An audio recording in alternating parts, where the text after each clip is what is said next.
You're listening to TUSD Pillars, part of the 150 years celebration of Tucson Unified School District. Chris Moon was a baseball standout at Tucson High with a 90-mile-per-hour pitch. He was drafted to play for the Atlanta Braves. On turning 18, Chris left his spot on the University of Arizona baseball team to join the Army.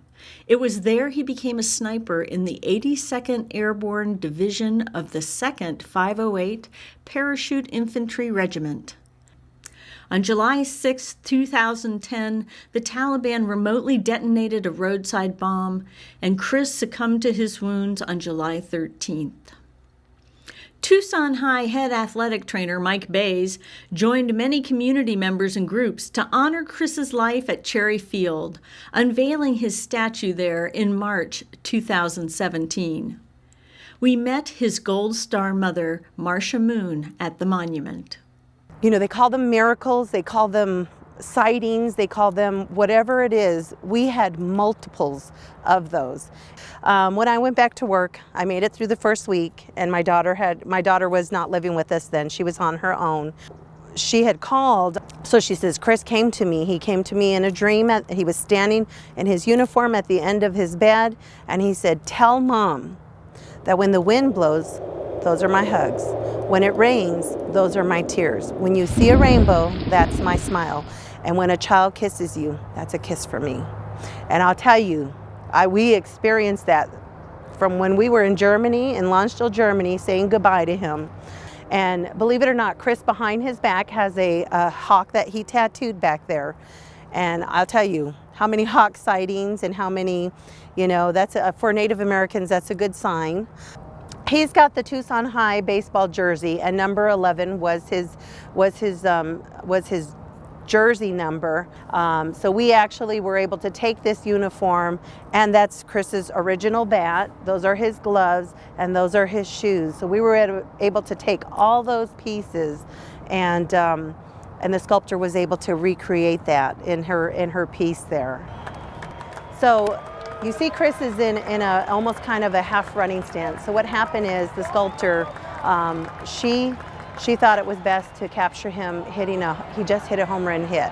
So he hit a home run hit, he's got that big smile on his face, and he's getting ready to take off. So when I look at it and you look out at the field, yeah, he was good. He was really good at what he did, but he loved doing it. That year, once we did the dedication to him, Tucson High actually won that tournament. And so when they won that tournament, the boys put the award around his neck.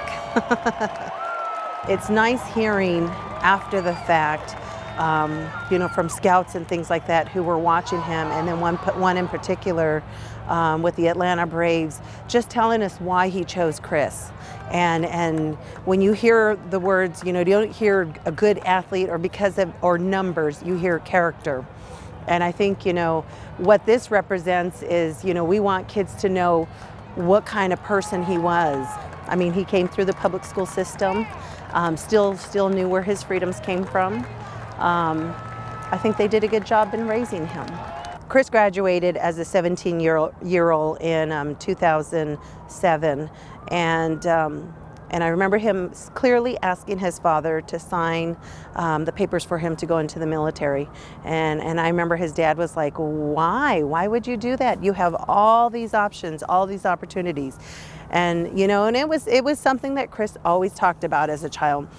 And he always would pretend that he was a sniper. We had a huge desert in our backyard, and he would be back there, just with the BB gun and just kind of messing around pretending he was a sniper. But that was something, he just always had in him.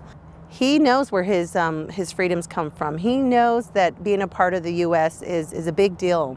And once he made it to the U of A, and of course, he had already turned 18 years old, and I think by then he was just ready. He said, this is my opportunity now. He left Tucson in, let me see if I can get this, January of 2008.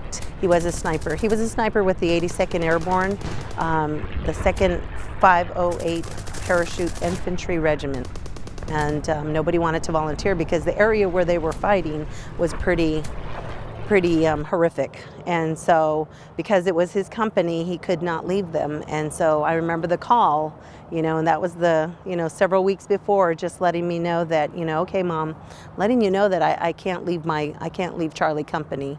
And so then him and his sniper buddy as well ended up staying.